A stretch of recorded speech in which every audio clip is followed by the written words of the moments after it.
Hello guys, bersama saya lagi dalam Alright Nopod Channel. Satu siri perbahasan yang menarik ya di Dewan Rakyat sebentar tadi, yaitu YB Jelutung dan juga YB Sarizan. Jadi ini turut mengaitkan isu panas ya semasa kerajaan PAS dan Bersatu Perikatan Nasional menjadi kerajaan, isu darurat dan juga pembaziran vaksin dan sebagainya.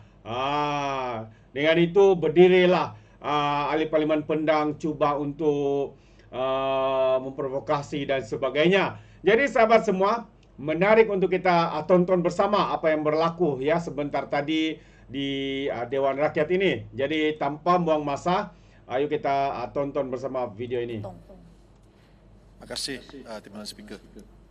Saya juga turut serta dalam perbahasan rang undang-undang ini. Saya ingin bertanyakan beberapa soalan kepada kementerian dan menteri berkenaan.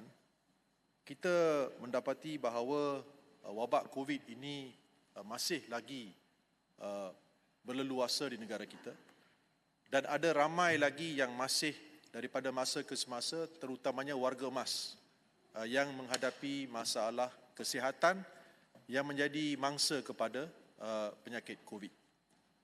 Pada masa yang sama, kita lihat daripada laporan surat khabar The Star yang dilaporkan, mengatakan bahawa vaksin COVID bernilai lebih kurang 505 juta. 505 juta tidak digunakan dan telah pun mungkin telah tamat riwayat penggunaannya. Dan saya difahamkan daripada laporan The Star juga bahawa jumlah yang rosak atau tidak digunakan, yang dibazirkan, istilah yang betul adalah lebih kurang 8.5 juta dos vaksin COVID. Nah, saya nak tanya kepada kementerian dan menteri berkenaan, bagaimanakah pembaziran ini berlaku dan boleh berlaku? Saya ambil maklum bahawa ketika kita menghadapi wabak COVID ini, kita tidak berada dalam kerajaan. Kerajaan dipimpin oleh Yang Berhormat Paguh.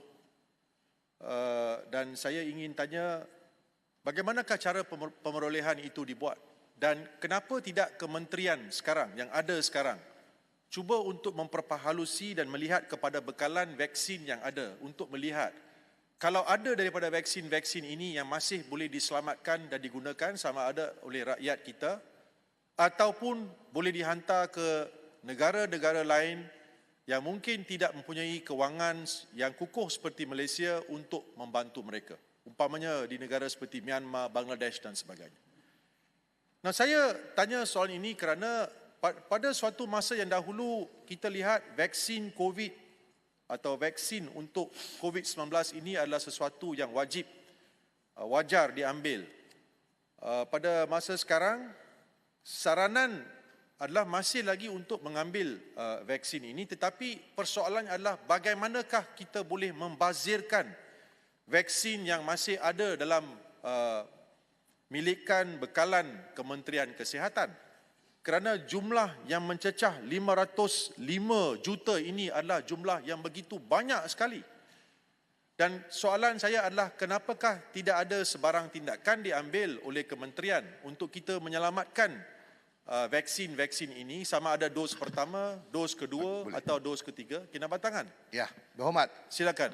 Sedarkan Berhormat bahawa pembaziran tersebut telah mengakibatkan syarikat JLC Pamanyaga telah berhadapan dengan kerugian yang besar. Jadi apakah Yang Berhormat membawa perkara ini supaya disiasat secara detail siapa yang buat kesilapan dalam perkara ini? Yang Berhormat, minta Pendang. tambah nak sokong tu. Terima kasih. Pendang hari pertama.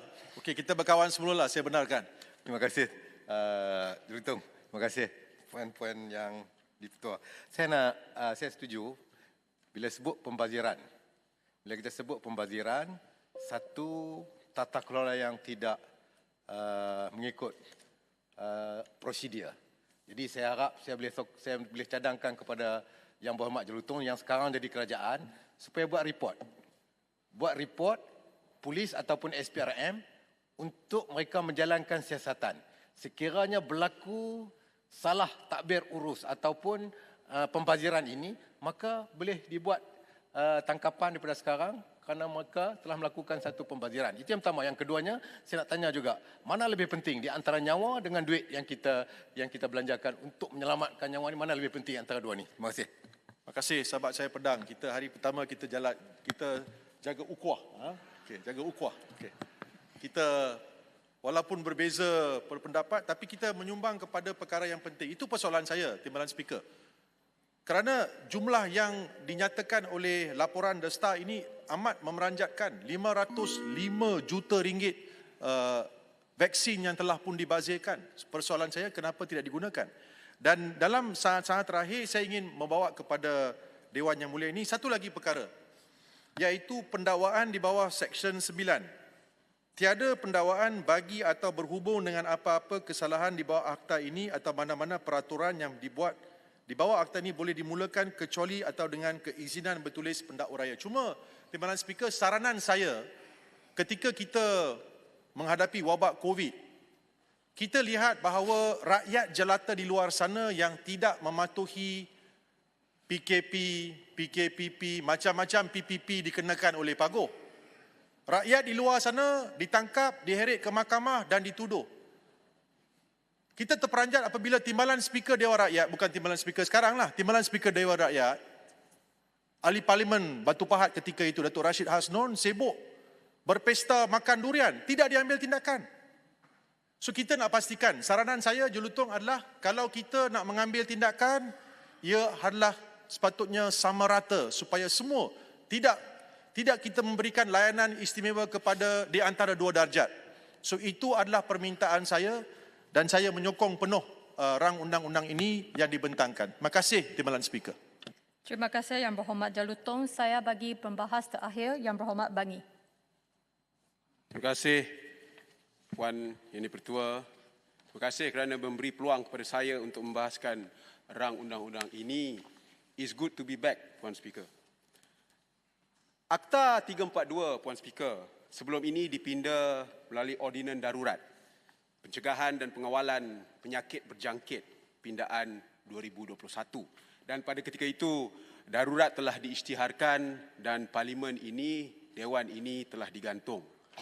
Pada ketika itu, badan legislatif telah dimandulkan, kalau kita ambil kata-kata YB Menteri Pengerang pada ketika itu, apabila persidangan parlimen digantung melalui proklamasi darurat dan ordinan yang dimasyurkan.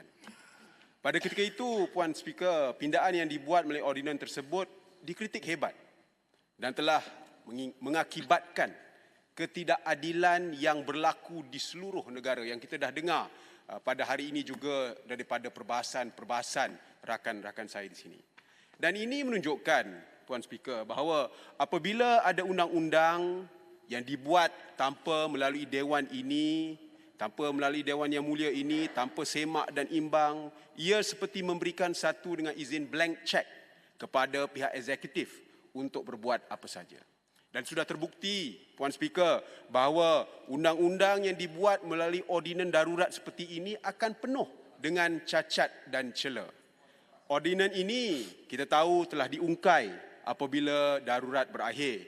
Maka timbul keperluan pada ketika ini untuk membentangkan RUU ini bagi meminda Akta 342 supaya ia dapat menangani wabak pada skala COVID-19 yang sebelum ini kita tak pernah lihat dalam generasi kita, Puan Speaker, untuk kita hadapi di masa hadapan, menginsafi kelemahan yang ada pada ordinan sebelum ini. Puan Speaker, saya telah membandingkan RUU ini dengan pindaan yang dibuat melalui ordinan darurat. Dan saya dapati bahawa secara amnya, pindaan yang dicadangkan dalam RUU ini adalah lebih baik daripada pindaan yang telah dibuat melalui ordinan darurat. Saya bagi contoh, penalti am pada Seksyen 24 apabila dipinda melalui ordinan darurat, memperuntukkan bahawa denda boleh dikenakan tidak melebihi RM100,000 atau dipenjarakan tidak lebih daripada 7 tahun. Tetapi dalam rang undang-undang ini, kalau kita tengok Seksyen 24, ianya akan dipinda supaya hukuman bergantung kepada pelaku. RM10,000 atau 2 tahun penjara bagi individu, RM100,000 bagi pertubuhan perbadanan. Dan saya fikir ini adalah lebih adil, membezakan bahawa kesalahan yang dilakukan oleh individu kadang-kala melibatkan mereka yang berpendapatan rendah, dan denda sehingga RM100,000 sudah tentu akan menjadi terlalu menekan, Puan Speaker. Di samping itu, pesalah juga boleh dikompaun RM5,000 di bawah rang undang-undang ini berbanding RM10,000 dalam pindaan ordinan darurat yang telah dibuat sebelum ini. Jangan kita lupa, Puan Yang Dipertua, sebelum ini pada tahun 2021 bagaimana ada individu dikompaun RM10,000 hanya kerana tidak mengimbas MySejahtera pada ketika itu. Di sini, Puan Speaker, saya ingin mendapatkan maklumat daripada pihak kementerian berapa banyak notis kompaun yang telah dikenakan atau dikeluarkan sepanjang Perintah Kawalan Pergerakan dan juga macam-macam bentuk selepas itu, dan berapa jumlah keseluruhan yang dikutip sepanjang tempoh tersebut. Bangi, minta laluan sikit bagi. Saya tak banyak masa. 2 minit. Okey, boleh. Satu, okay, terima kasih. Untuk makluman Bangi juga, pada satu ketika ahli-ahli parlimen yang datang ke parlimen untuk menghadiri sidang parlimen juga telah ditahan dan dikenakan kompaun. Pada ketika itu pemerintahan Paguh. Kita juga dilarang daripada hadir di parlimen. Ada larangan dibuat oleh PDRM dan kami juga dilarang untuk datang ke parlimen. Untuk makluman Bangi. Saya tahu sebab saya pun jadi peguam salah seorang daripada ahli parlimen yang di kompaun tersebut. Jadi saya ambil maklum juga. Jadi saya juga sambut baik cadangan pindaan kepada Seksyen 23 yang memperuntukkan bahawa tidak ada apa-apa pendakwaan boleh dibuat tanpa izin bertulis daripada pendakwa raya. Sebelum ini di bawah ordinan darurat, pegawai yang diberi kuasa telah dikuasakan untuk membuat apa-apa pendakwaan untuk apa-apa kesalahan bawah akta tersebut. Saya mohon 1 minit lagi, Puan Speaker. Pada masa yang sama, walaupun kita lihat bahawa ada perkara-perkara yang baik dalam rang undang-undang ini, saya juga berharap bahawa pihak kementerian dapat ambil kira kritikan dan juga isu-isu yang telah dibangkitkan oleh beberapa pihak. Saya bagi contoh kritikan ataupun isu yang telah dibangkitkan oleh Malaysian Medical Association sebelum ini. Bagaimana rang undang-undang ini boleh memberi kesan yang lebih besar ataupun disproportionately impact dengan izin golongan rentan. Saya juga ingin mengetahui apakah langkah-langkah kementerian untuk memastikan bahawa pelaksanaan undang-undang ini adalah adil dan saksama dan tidak ada lagi situasi antara dua darjat seperti yang kita pernah lihat sebelum ini. Saya juga ingin mendapat penjelasan daripada pihak KKM tentang satu perkara. Sebelum ini, mantan Menteri Kesihatan yang kini menjadi DJ paling popular ada bentangkan RUU ini untuk pinda Akta 342. RUU itu telah dikritik dan akhirnya pindaan telah dibuat ke atas Blue Bill itu, Puan Yang Dipertua. Dan saya tengok pindaan pada Blue Bill itu untuk beberapa hukuman, saya lihat bahawa itu lebih ringan berbanding dengan RUU yang ada sekarang di hadapan kita. Jadi saya mohon penjelasan daripada pihak KKM tentang perkara ini. Akhir sekali, saya nak landing dah ni, Puan Yang Dipertua, 4 tahun lepas negara dan dunia telah ditimpa satu musibah dalam skala yang begitu besar, Puan Yang Dipertua, yang tidak pernah kita alami sebelum ini. Suatu malapetaka yang menyebabkan begitu banyak kerugian dan melenyapkan begitu banyak pekerjaan dan yang paling penting lagi, meragut begitu banyak nyawa. Musibah malapetaka ini tidak lain dan tidak bukan adalah COVID-19. Dan sudah tentu kita ingat apa yang berlaku pada tahun 2020, 2021 dan sebagainya, dan pengalaman kita secara kolektif telah menjadi satu generational trauma dengan izin kepada masyarakat kita. Tidak dinafikan bahawa Akta 342 ini harus dipinda. Tetapi pada masa yang sama, pengalaman kita yang kita lalui juga kita harus jadikan teladan.